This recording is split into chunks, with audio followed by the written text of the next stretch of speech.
Jack Doyle wasn't born into riches, fame, or even comfort.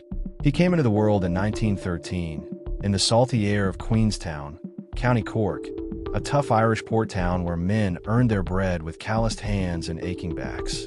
His father had once worn the uniform of the British Navy, but an injury sent him crashing back to shore. What followed were hard years. He worked where he could, shoveling coal, hauling sacks at the docks, breaking his body so his family could survive. Young Doyle didn't last long in school. At just 12 years old, he dropped out, drawn to the same dockyards that had shaped his father's hands. He wasn't afraid of hard work, but somewhere deep inside him, Jack knew he wasn't meant to die unknown on the edge of the sea. Then fate stepped in, not with a whisper, but with a punch. One day, Doyle got his hands on How to Box, a book written by the former world heavyweight champion Jack Dempsey. That little book lit a fire. Doyle studied every page, trained by its words alone, and molded himself into something fierce.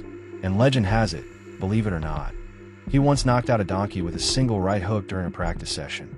Nobody ever forgot that story.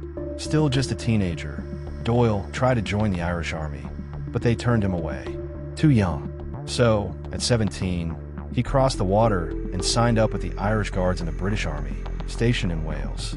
That's where he dropped his old name and took on a new one, Jack, in honor of his hero, Jack Dempsey.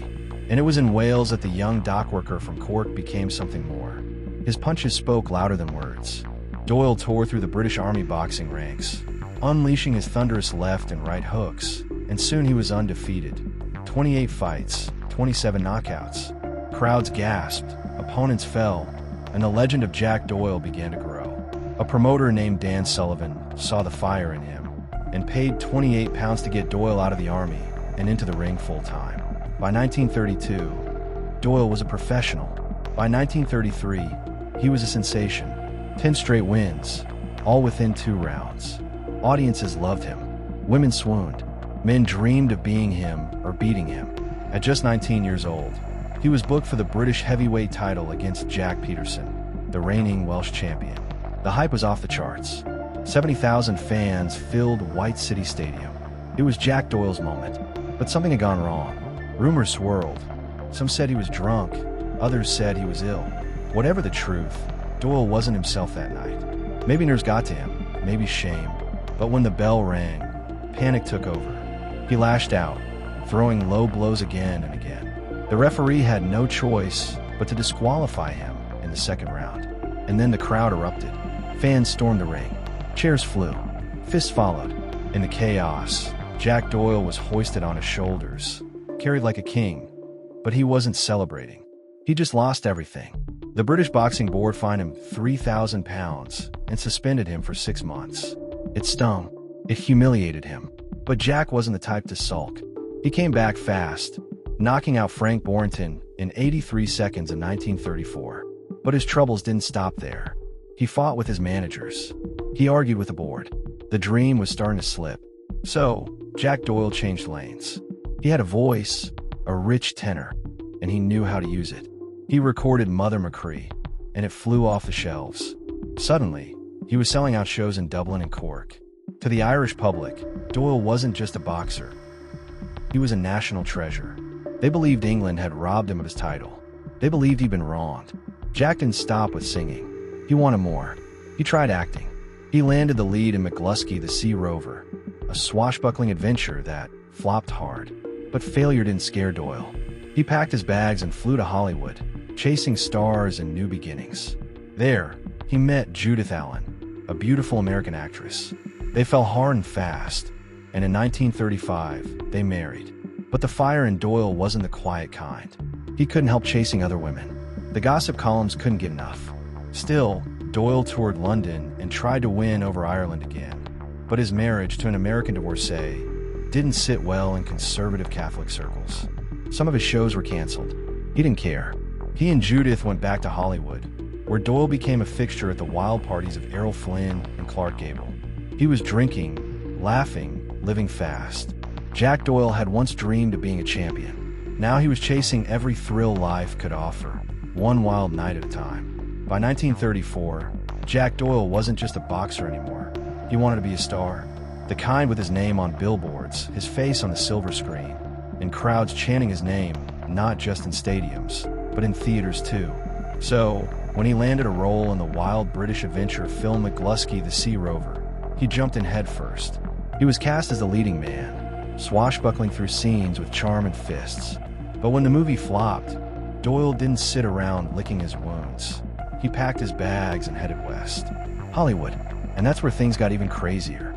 In the glitter and glare of Los Angeles, Doyle met the stunning American actress Judith Allen. Sparks flew, and by 1935, they were married. On the surface, it was a love story fit for the tabloids. Two stars, arm in arm, dancing through life. But behind the scenes, Doyle couldn't stop chasing other women. Wherever he went, he lit fires. On stage, in the ring, and in hearts. The couple toured London, with Doyle performing concerts like a crooner on a victory lap. But Ireland, steeped in strict Catholic tradition, wasn't so quick to welcome the marriage to a divorced American starlet. Gigs were canceled, newspapers whispered, and Doyle was unfazed. He returned to Hollywood, rubbing shoulders with legends like Errol Flynn and Clark Gable, sinking into the high life like he was born for it. Still, the boxing itch hadn't gone away. Back in the UK, Doyle laced up his gloves again, but controversy followed him like a shadow.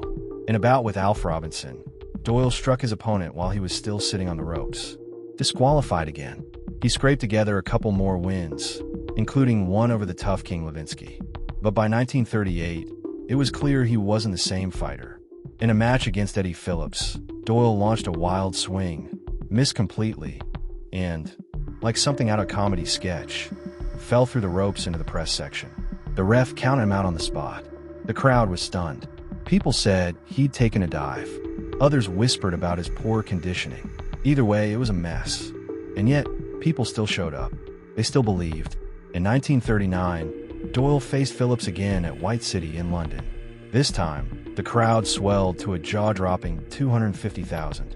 Doyle knocked Phillips down twice, but he got too cocky, too hungry, and walked into a knockout blow himself. Lights out, crowd roaring. The legend of Doyle, part hero, part disaster, was still growing. And then came Evita. She was a star in her own right, fresh off co-starring with Clark Gable in Mutiny on a Bounty. In January of 1939, Doyle married her in Baja California, Mexico. The press went wild. The photos were everywhere. The Playboy boxer now had a Hollywood queen. Their life became a whirlwind of concerts and performances, crisscrossing the Atlantic, their duets south of the border, echoing through packed music halls. But behind the glamour, things turned dark. Doyle was drinking heavily. Arguments exploded after shows. On Christmas Day, 1944, Mavita caught him kissing another woman outside their home. What happened next was brutal. Mavita, pregnant at the time, confronted him. Doyle dragged her inside, beat her unconscious, and she lost the baby. She left him for good, and later married Marlon Brando. From there, Doyle's life went into freefall. He punched a detective in a Dublin pub and landed in Mountjoy jail. In 1947, he was back in prison for bouncing a check. 4 months of hard labor. But just when it seemed like Doyle was done, he rebranded again, this time as a wrestler. In the early 1950s, he squared off in the ring wearing lace and playing the part of the flamboyant Gorgeous Gael, mimicking the famous Gorgeous George. Crowds loved it. He tangled with old boxing rivals like Eddie Phillips and even shared a ring with two-ton Tony Galento in front of 22,000 roaring fans. In another match, he performed at the King Puck Fair in Calorglan, stepping into the ring with his friend Bud Isagru. But the spotlight didn't last. Doyle eventually settled in London with a woman named Nancy Keogh. But peace never stuck around long with Doyle. There were rumors of violence. Nancy left him about a year before he died. And that's when Doyle truly disappeared from the world he once ruled. In the end, the man once cheered by tens of thousands wandered the streets of London barefoot, broke and broken. He drifted from pub to pub, doorway to doorway, ravaged by illness and time. No fanfare, no music, just fading memories of fists, fame, and fire. By the late 1970s, the bright lights had gone out for Jack Doyle. Once a king of the ring, a voice that filled concert halls, and a man who could silence rooms just by walking in. He was now just a shadow wandering through the back streets of London. No shoes, no money, no crowd. His body had taken a beating, not just in the ring, but through years of reckless living. On a quiet day in 1978, Jack Doyle, the Gorgeous Gael, died alone at St. Mary's Hospital in Paddington. He was 65. The cause? Cirrhosis of the liver. The man who once lived like royalty was now on the brink of being buried in a pauper's grave, nameless and forgotten in a city that had long since moved on. But Ireland hadn't. When the news of his death crossed the Irish Sea, something stirred in the hearts of those who remembered. The Cork Ex-Boxers Association sprang into action. They teamed up with a local undertaker from Cove, Paddy Barry, to bring Jack home. And what happened next felt like a scene from a movie. As the ferry reached Irish shores, crowds were already gathering. Jack's coffin, topped with a single red carnation, his signature, was led through the streets of Cove by a lone piper. The town stood still. Men removed their hats. Women wept quietly. Children clung to their fathers' hands, watching a legend pass one last time. They laid him to rest in the old church cemetery, just on the edge of Cove. It's a place filled with history, old stones, and whispered stories. Today, thousands make their way there each year to stand by the grave of the man who once had the world in his hands and let it slip through his fingers. Not long before his death, a journalist asked Jack if he regretted anything. All the money he burned through, the women, the fame lost too soon. Jack smiled. None at all, he said. 'Twas never a generous man went to hell. In the years that followed, his name refused to vanish. RT aired documentaries about his life, calling him a legend lost. A book was written, stories retold. Songs were penned in his honor. One of them, The Contender by Jimmy McCarthy, captured his soul perfectly, and it's been sung by Irish voices across generations, as if Jack himself was still trying to sing through them. But even in death, Jack stirred debate. In the 2010s, when talks of a statue in Cove came up, arguments broke out.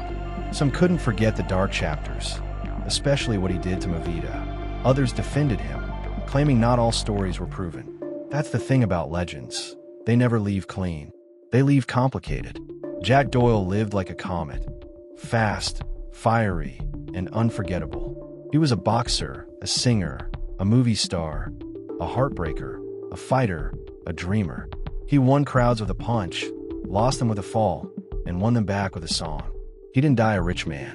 He didn't die a happy one. But he died remembered. And in Ireland, memory is worth more than gold.